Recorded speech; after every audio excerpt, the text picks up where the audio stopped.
Rama, what's this next phase?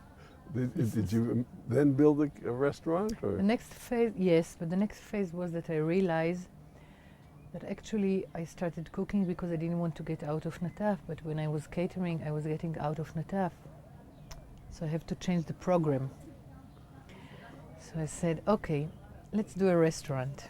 I was old enough when I opened the restaurant to know that restoration equalizes salvation, being a slave. And I said, I want to undo this two sides of the whatever. Yeah, because it's one of the toughest businesses, a restaurant. It's a very, very, very tough business. It does enslave the owner. It does. So we said, okay, and we came out, we tried, we thought of many things. It's myself, my husband, my family, my friends. We always work like in big communities like this. And we said, okay, let's open a restaurant that would be open only Thursdays and Fridays and only in winter time and only in summertime. The restaurant was 1/3 of its size today. How many, what's the size? How many seats? Now we can host 100 people, 120. So it started with 50. 50, yeah. And all the things we made ourselves. The kitchen was very, very, very modest. So we started with a very, very small investment of money. And we said, you know, if it fails, we're going to have some hard years, but we are not going, we didn't mortgage your property. Yeah, you know, our souls, our whatever. And then, surprisingly enough, it was a very, very quick success. I think it fell.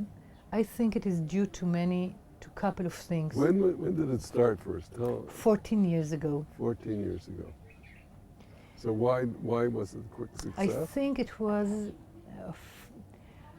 I think also the main thing is because I think I was very fidel, very loyal to myself. And I think once you're very loyal to yourself, it echoes in the world. So and it's a very sense of elegance and harmony, and your dance comes through. And not trying to do things that people will like. I didn't do things. I said, okay, I don't like this, but I'll do it because my clients will like it. I was trying always to be very true to myself. And you know, there's a lot of bliss and grace that what was loyal to me was so nicely answered by the world. Well, it sounds like you just turned dance into the dance of food. Is that? It is, and I think that the way, you know, like painters, they see the world through colors, and yeah, for me it's a dance, you know. When there is a very nice service in the kitchen, for me it's a dance. The way we move in the kitchen, it's a dance, yeah, it's a dance. For me it's a dance. When you have it a couple of days a week only, do you have it only by reservation? If you come and you didn't reserve and we have place, you're most welcome. But since we're open so few days a week, yeah, most of our clients come here by reservations, yes. But you can come and drive up and see if you can get a table. Yeah, but you can come up, and today it's the day that I'm closed, because I'm also not open every day of the week, and the hours differ, so it's most advisable to call before you come here. Because you come along a long road and then no space. No space, or either, you know, today it's a Saturday that I decided that everybody rests and we're not working, and you came all the way, Saturday is our weekend and the restaurant is closed, like it was last Saturday. So it's very unusual in that sense. Yeah, to have this big freedom in running such a business. Now, what about deciding on menus? Where did you decide on the menu come from? So really this has a very strong link to the dances I was doing. The last dance I was doing was a dance on the slope of a mountain. And the way we did the dance, it was not a conceptual dance, but we were part of what happened on the mountain. And for me, the experience of sitting in Rama's kitchen is a big experience, and eating is a part of this experience. So the food we are serving, I was looking in kitchens that come from conditions that are very similar to what can grow here. So I was inspired by the local Arab Palestinian kitchen and by southern France kitchen that have very similar ingredients but treat them a little bit differently. Like the Palestinian kitchen will not use wine and the French kitchen would use a lot of wine. And both are what one would call simple kitchens. It means that what one sees on the plate are the ingredients at their best and not the virtuosity of the chef. Okay, that you see something red and actually it used to be a cucumber that did 3 pirouettes and 4 this and you don't know. So we're not doing this So on the very plate. natural and very local and Very rustic and very trying to bring really the ingredients at their best on the plate. But in this transition, you started out as a cook and you said, well, I just cooked, and you were an ordinary Israeli cook. And you developed because this is known as a gourmet restaurant. It is. How did you become a gourmet? Or was it gourmet from day one, or it just happened, or what happened?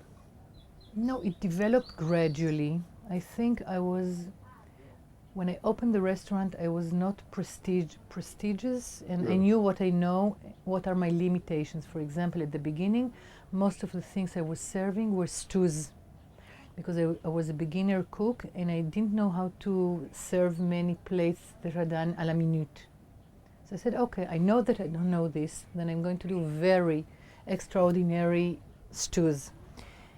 And when I'm interested in something, I'm a very self-learning person. So, I almost killed my family from the number of stews they had, or the number of sorbets they had to eat, or the and number you experimented on them. Yeah, and my family and my friends, and yes. And you have 3 pregnancies, you had 3 children. Yes. Did they get to hate their mother for cooking? No, they love it, but they know to do the calculation because they ask, so what's for dessert today and what's for main course, and they do the calculation where they should invest today. Like if it's been now 2 months that they eat only stews, they know that it's time to move to something else.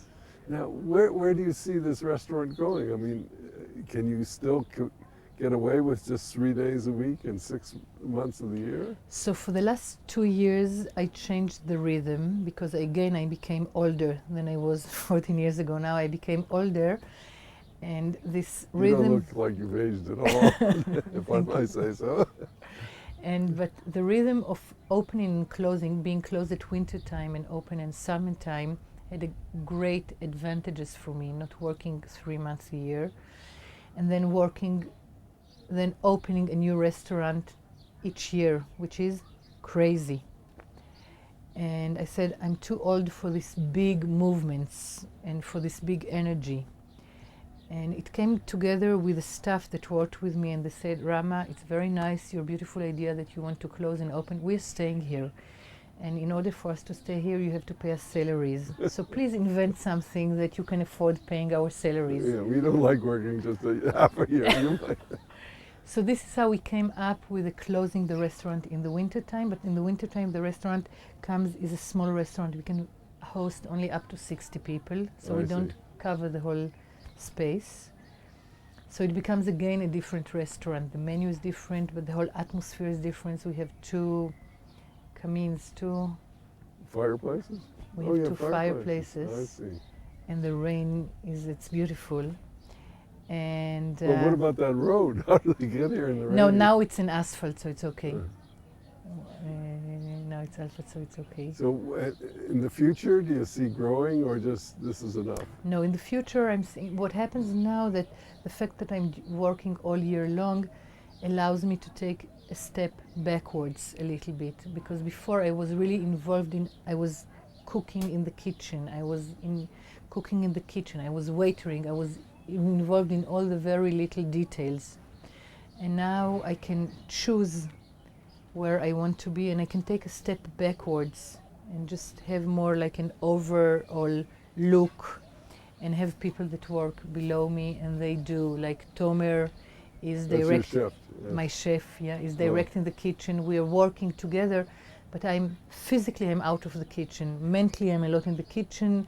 We create the food together. We think about it together, but he brings it.